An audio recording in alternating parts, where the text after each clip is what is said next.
তিনি বলেন সুম্মা বিখিলাফাতিন ওয়া রাহমা, এরপরে হবে খেলাফত এবং দয়া। নেতৃত্ব চলবে খেলাফতের ভিত্তিতে, দয়ার ভিত্তিতে। সময়সীমা ছিল আল্লাহর নবীর ইন্তেকালের পরে 30-33 বছর খেলাফত চলে গেছে।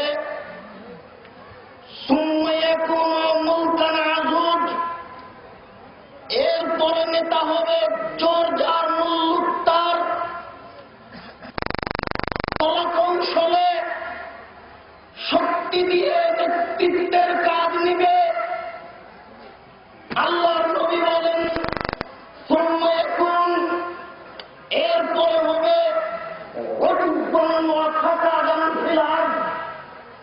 জমিনে মারামারি করে, জমিনে বিপর্যয় সৃষ্টি করে, হইচই করে, পয়সার বিনিময়ে, কলাকৌশলে, দাম্ভিকতাই, এইভাবে মানুষ নেতৃত্বের কাজ নেবে। এদের চরিত্র সম্পর্কে আল্লাহ নবী বলেন ইয়াস্তাহিল্লুল খামরা, এরা নেশাদার দ্রব্যকে বৈধ মনে করবে। তিনি বলেন অল-ফুরুজা, এসব নেতৃত্ব স্থানীয় লোকেরা জেনা করাকে বৈধ মনে করবে। নেতাদের জেনা করার মানুষের নারীর অভাব নেই, যা আপনাদের জানা আছে। আল্লাহর নবীও তাই বলছেন। আল্লাহর নবী বলেন তারা নেশাদার দ্রব্যকে বৈধ মনে করবে, জেনা বৈধ মনে করবে। তবুও দৈনন্দিন রাতে রাতে ধনী হয়ে যাবে, তাকে রুচি দেওয়া হবে। তার প্রত্যেক অন্যায় কাজে সে সহযোগিতা পাবে। সামাজিকভাবে সহযোগিতা পেয়ে সে অন্যায় করার পর তো পন্থা খুলবে। বলছিলাম নেশাদার দ্রব্য শয়তানের কাজ, সাবধান থাকুন। বিড়ি, তামাক, জর্দা, সিগারেট, গুল হারাম। এগুলি খেলে পান করলে ইবাদত কবুল হবে না, এগুলি নেশাদার দ্রব্য। মহান আল্লাহ বলেন আল-মাইসির, জুয়া শয়তানি কাজ, জুয়া খেলা হারাম। প্রত্যেক যেই খেলাতে টাকার হার জিত রয়েছে একেই বলে জুয়া।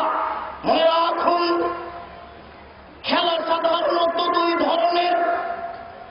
একটা আছে শরীর চর্চা, আর একটা আছে এমনিতে শয়তানি সময় কাটায়। যদি কাজটি শরীর চর্চা হয় আর যদি জুয়া না হয়, হার জিত না হয়, তাহলে বৈধ। আর যদি হার জিত থাকে তাহলে সব অবৈধ। সরকারিভাবে, আন্তর্জাতিকভাবে যেসব খেলা নিয়ে আপনারা দেশের নারী পুরুষ ব্যস্ত, এইগুলো টোটালে হারাম। এর গল্প যেখানে চলে সেখানে বসে থাকাও হারাম।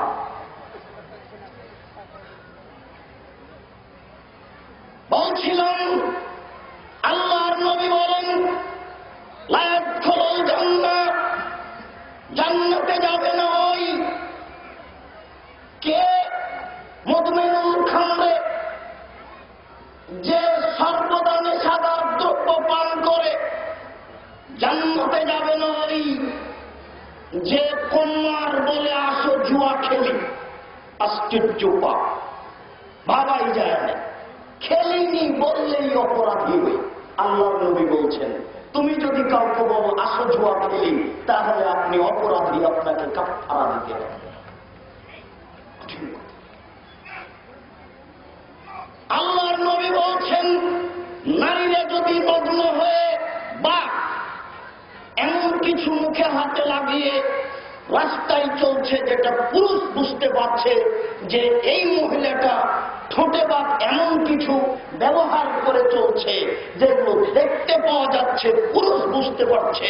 আল্লাহর নবী বলছেন ওই মহিলা ব্যভিচারিণী, ওই মহিলা ব্যভিচারিণী, ওই মহিলা ব্যভিচারিণী, অথচ এখনো সে জেনা করে। অপরাধ না করে এই অপরাধী যদি কাউকে বলে আসে জুয়া খেলি, তাহলে সে অপরাধী, খেলা তো পরে। বড় অপরাধী, জুয়া খেলা হারাম। আবু হুরায়রা রাদিয়াল্লাহু তাআলা আনহু বলেন, রাসূল সাল্লাল্লাহু আলাইহি সাল্লাম বলেছেন, মান লাইবা নারদেশির, কেউ যদি চৌসা, ছক্কা, লুডু, দাবা, পাঞ্জা, ক্যারমবোর্ড, আপনার তাস, এই যত খেলা আছে এইসব খেলায় অংশগ্রহণ করে, ফাঁদ খেলা ইয়াদাহু ফি দামে খিনজির, ফি দামে খিনজির, তাহলে সে তার হাতখানাকে শুকুরের রক্তের মধ্যে ঢুকিয়ে দিল। মুসলিম শরীফ। আল্লাহর নবী বলেন, মানলায় বাবে নারদেশি, কেউ যদি এই সব খেলায় অংশগ্রহণ করে ফাকাদ আসাবাল কাসেম, তাহলে সে নবী করিম সাল্লাল্লাহু আলাইহি সাল্লামের নাফরমানি করল। বলছিলাম জুয়া খেলা হারাম, অংশগ্রহণ করবেন না, বিরত থাকুন। আল্লাহ তাআলা বলেন, ওয়াল আনসাব, যেখানে ছবি মূর্তি আছে, মূর্তির আস্তানা আছে, সেখানে যেও না।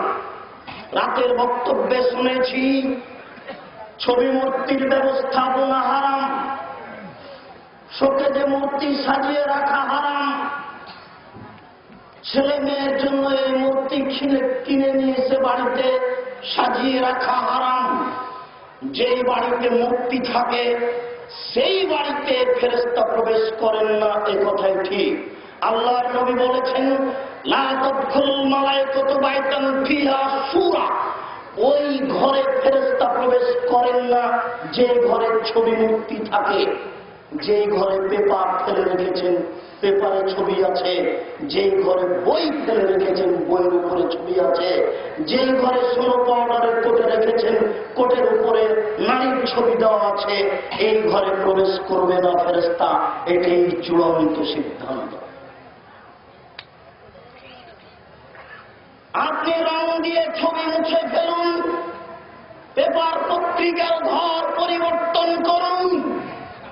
যেই ঘরে ছবি মূর্তি থাকে সেই ঘরে ফেরেশতা প্রবেশ করেন না।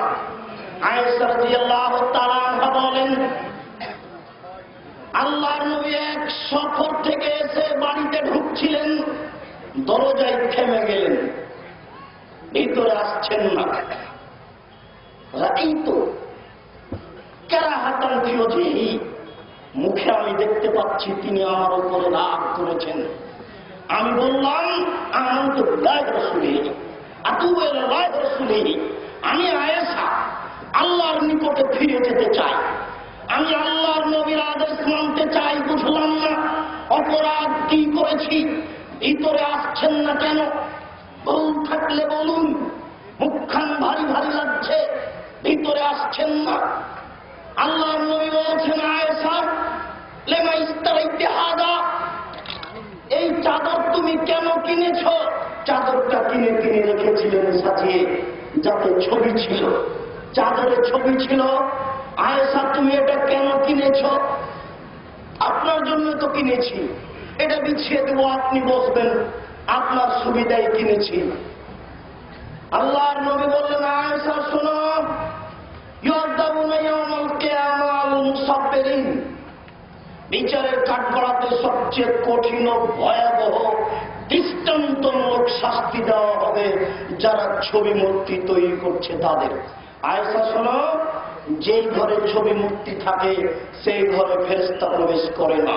আয়েশা শোনো, পৃথিবীতে যত মানুষ ছবি মূর্তি তৈরি করছে, বিচারের কাঠগড়াতে তাকে পিটিয়ে সব ছবি মূর্তিতে আত্মা দিতে বাধ্য করা হবে। দেশের নেতা নেত্রী, শুধু বাংলাদেশ বলে নয়, পৃথিবীর যত মানুষ কিয়ামত পর্যন্ত নেতা নেত্রীর ছবি তৈরি করবে, মূর্তি তৈরি করবে, যারা তৈরি করেছে, যাদের অনুপ্রেরণায় তৈরি হয়েছে, তাদেরকে বিচারের কাঠগড়াতে দেখিয়ে বলা হবে যে তুমি একে আত্মা দাও। কেউ আত্মা দিতে সক্ষম হবে না। নিজে থেকে বিপদ টেনে নেন না। বাপের ছবি সুন্দর করে সাজিয়ে বাড়িতে দেওয়ালে সাজিয়ে রাখিয়েন না। আপনি অভিশপ্ত সন্তান। যেই ছেলে পিতার ছবি সম্মান করে সাজিয়ে রেখেছে, অ্যালবামে রেখেছে, অভিশপ্ত সন্তান। সেই সন্তান হলে সন্তানের পরিচয় দেই সালামের শেষে, সালাতের মধ্যে সালামের শেষে যে কোন জায়গাতে বলুন রব্বির হামহুমা কামা রব্বায়ানি সাগীরা। প্রতিপালক আমার পিতা মাতাকে দেখো, তুমি আমাকে বাল্য অবস্থায় যেভাবে দেখেছিল। রব্বিক ফিরলি বলে বলে দাইয়া বলে মন্দা খালা বাইতে মুমিনুন। প্রতিপালক তুমি আমাকে ক্ষমা করো, আমার পিতা মাতাকে ক্ষমা করো। আল্লাহুম্মা ইগফির লিআবি ওয়ারফা দারাজাতাহু ফিল হাদিন ওয়াসলাহু ফি কবরিহি ওয়া নাব্বির লাহু ফিহি। আল্লাহ তুমি আমার পিতাকে ক্ষমা করো, তাকে উচ্চ মর্যাদা দান করো, তুমি তার কবরের শাস্তি মাফ করো, তুমি তার কবরকে উজ্জ্বল করো, তুমি তার কবরকে প্রশস্ত করো। এই তো হচ্ছে সুসন্তান। যে সন্তান পিতার ছবি, মায়ের ছবিকে সুন্দর করে সাজিয়ে রেখেছে, ও অভিশপ্ত সন্তান। বলছিলাম মহান আল্লাহ বলেন ছবি মূর্তির আস্তানায় যায় না। মহান আল্লাহ বলেন পালা আসলাম, লটারি ক্রয় করো না, লটারি হারাম। যদি লাগে যায় তাহলে 40 লক্ষ টাকা। 10 টাকা দিয়ে লটারি কিনে তওবা করা ছাড়া এই পাপ ক্ষমা হবে না। 10 টাকা দিয়ে লটারি কিনে তওবা করা ছাড়া এই পাপ ক্ষমা হবে না। 10 টাকা দিয়ে লটারি করে যদি হজ করে আসেন আর এর জন্য পৃথকভাবে অনুতপ্ত সহকারে যদি ক্ষমা না চান, আজীবন ইবাদত করলেও এই 10 টাকার বিনিময়ে লটারি করার পাপ ক্ষমা হবে না। পৃথকভাবে বলতে হবে আমি অপরাধী, 10 টাকা দিয়ে লটারি ক্রয় করে বড় গুনাহ করেছি, অনুতপ্ত সহকারে তোমার দরবারে বলছি আর কোনদিন লটারি ক্রয় করব না, তুমি আমাকে ক্ষমা করো, তোমার দরবারে ক্ষমা ভিক্ষা চাই। হতে পারে তার ইচ্ছে, হতে পারে, আশা করা যায়। কেন এই পাপ মানুষের সাথে জড়িত নয়? 10 পয়সা মেরে খেয়ে তোবা করিনি যে ক্ষমা হবে না, কর্জ নিয়ে পরিশোধ করিনি ক্ষমা চাচ্ছি এ নয়, ক্ষমা হবে না। ক্ষমা হবে, আশা করা যায়। কর্জ নিয়ে পরিশোধ করে আল্লাহর কাছে ক্ষমা চাইলে হয় না। যার কাছে কর্জ নিয়েছি ক্ষমা সেখানে আছে, গিবাত করে আল্লাহর দরবারে ক্ষমা চাইলে ক্ষমা হয় না। যার গিবাত করেছি ক্ষমা সেখানে আছে, এই পাপে ক্ষমা হতে পারে। আপনি এরূপ কাজ করলে তোবা করে বেঁচে থাকুন। আল্লাহ আপনাকে তৌফিক দান করুন। আল্লাহুম্মা সাল্লি আলাইহি আল্লাহুম্মা বারিক আলাইহি।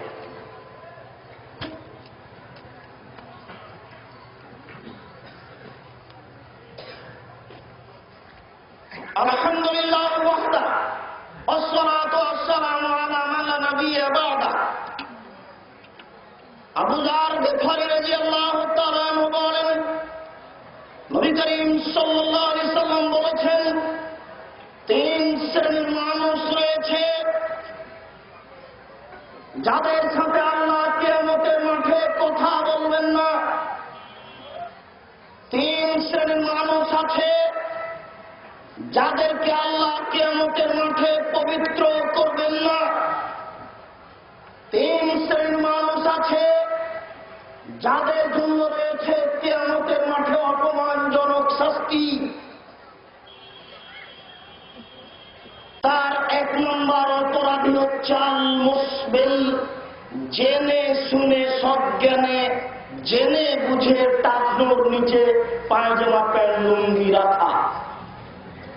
জেনে শুনে বুঝে যারা পায়জামা প্যান্ট